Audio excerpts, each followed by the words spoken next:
अस्सलाम वालेकुम। हमारी आज की कहानी का नाम है रमज़ान के रंग और इसकी राइटर है अनीसा आलिश। आफिया ने मोहब्बत पाश निगाह इनके शफीक चेहरे पर डाली और दिल ही दिल में अल्लाह का शुक्र अदा किया।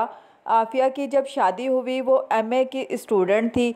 पढ़ते पढ़ते ही ब्याह कर ससुराल आ गई। काम की समझ बूझ ना थी सो बड़ा घबराई, मगर इसकी सास शफकत बेगम वक़्तन सरापा शफकत साबित हुई। आहिस्ता आहिस्ता वो सारे कामों में ताक होती चली गई।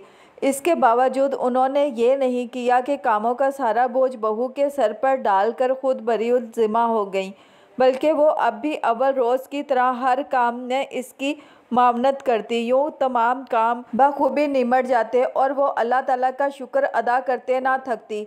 जैसे जैसे रमज़ान की आमद करीब आती जा रही थी, आफिया की फ़िक्र और परेशानी बढ़ती जा रही थी। अगरचा इस बार इसने ईद की सारी ख़रीदारी और ईद के हवाले से घर की तफसीली सफाई पहले ही कर ली थी।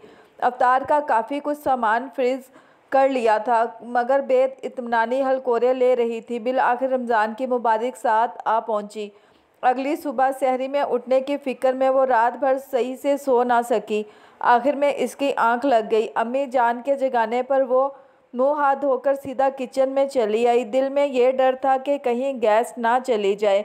अम्मी जान नवाफिल अदा करने में मशगूल हो गई। रमज़ान में दोनों भाई हॉस्टल से घर आ जाते थे और सबसे छोटे देवर अमार की तो छुट्टियां हो जाती थीं। यूँ 7 अफराद की सहरी तैयार करना होती थी। इसने मियाँ को उठाया। सब दस्तरखान पर आ बैठे। सहरी में किसी को पराठा चाहिए होता तो किसी को सादा रोटी, तो कोई देसी घी में चुपड़ी, कोई लस्सी पीता तो कोई चाय। अब्बा जान को चावल चाहिए होते। यूँ ही कामों में घन चक्कर बनी अपनी सहरी की।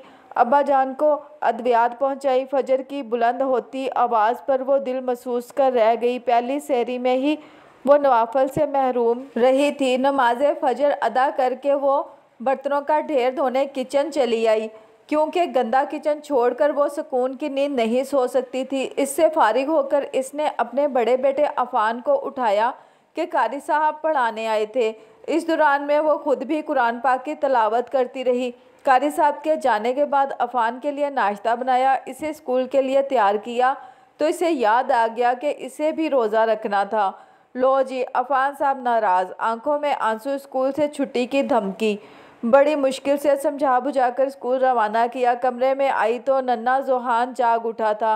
इसे फिडर बनाकर दिया, कपड़े तब्दील कराए। घर पर निगाह पड़ी तो मियाँ को ऑफिस के लिए उठाया। इनके जाने के बाद वो जोहान को खिलौने देकर कुरान पाक की तिलावत में मशगूल अम्मी जान के पास बिठाकर सफाई के इरादे से झाड़न उठा ली। सफाई के बाद वो बुरी तरह थक चुकी थी। कमर सीधा करने की गर्ज से लेट गई। जोहर की अजान कानों में पड़ी तो मुश्किल उठना पड़ा।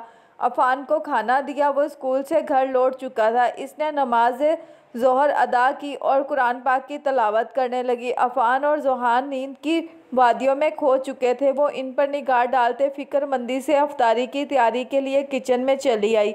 इसका दिमाग और हाथ तेज़ी से चल रहे थे। रमज़ानुल मुबारक में अम्मी जान घर के कामों और तमाम सरगर्मियों से लाताल्लुक़ होकर मुकम्मल तौर पर इबादत की तरफ मुतवज्जा हो जाती। रमज़ानुल मुबारक के महीने में एक तो तमाम अफराद घर होते, दूसरा अम्मी जान भी हाथ ना बटाती तो आफिया पर भारी बोझ आ पड़ता।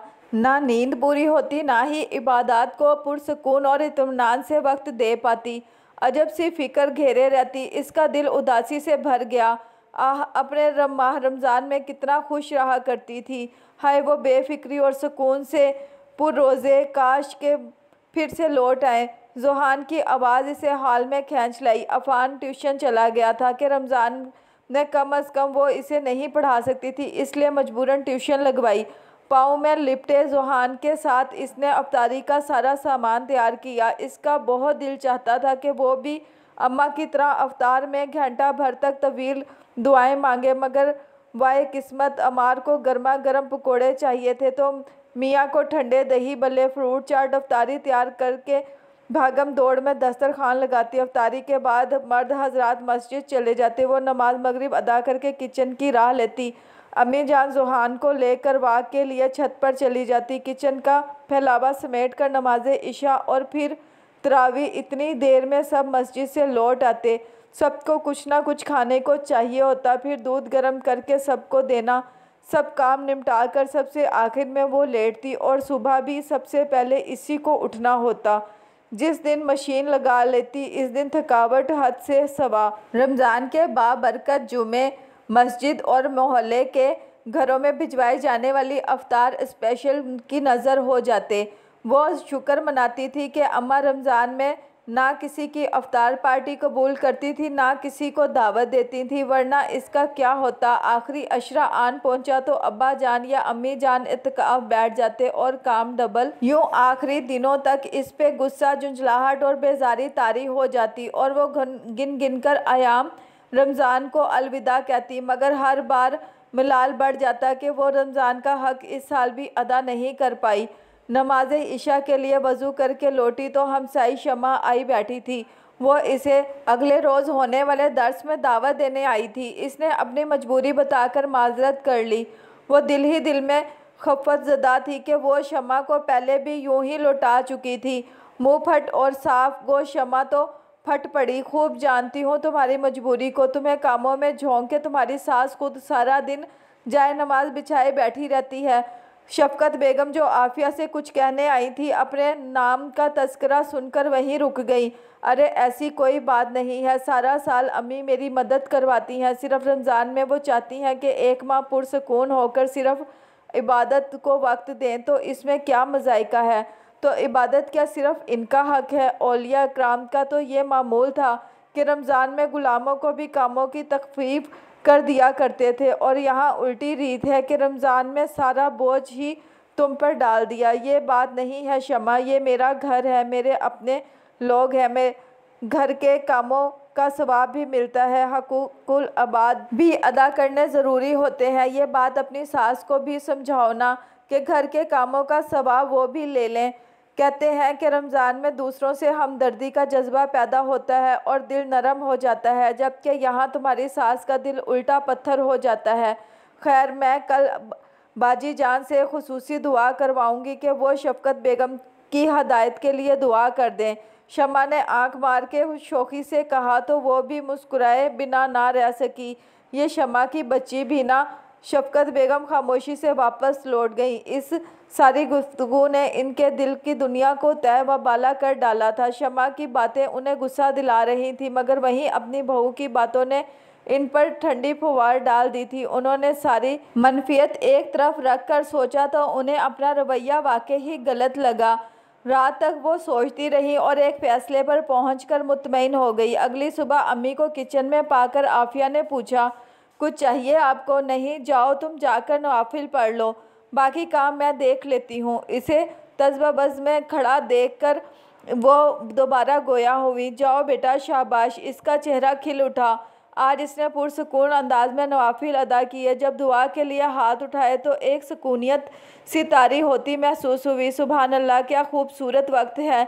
आज सारा दिन अम्मी जान की काया पलट ने इसे खुशगवार हैरत में मुब्तला किए रखा। आज वो दिन में पुरसुकून नींद भी ले सकी थी और अफ्तार में अम्मी जान के हाथ बटाने और इनकी मुशफ़क़ाना तसल्ली आमेज़ जुमलों ने इसकी सारी कल्फ़त, परेशानी और फ़िक्र दूर कर दी। वो खुद को बहुत हल्का फुल्का महसूस कर रही थी, तरोताज़ा और शादाब। यही वजह थी कि मगरिब के बाद वो इनके साथ साथ अपने लिए भी चाय का कप उठाए छत पर चली आई। हमारी बहू क्यों है आज दंग? चाय का कप लेते हुए शफ़क़त बेगम ने शरारत आमेज़ लहजे में कहा।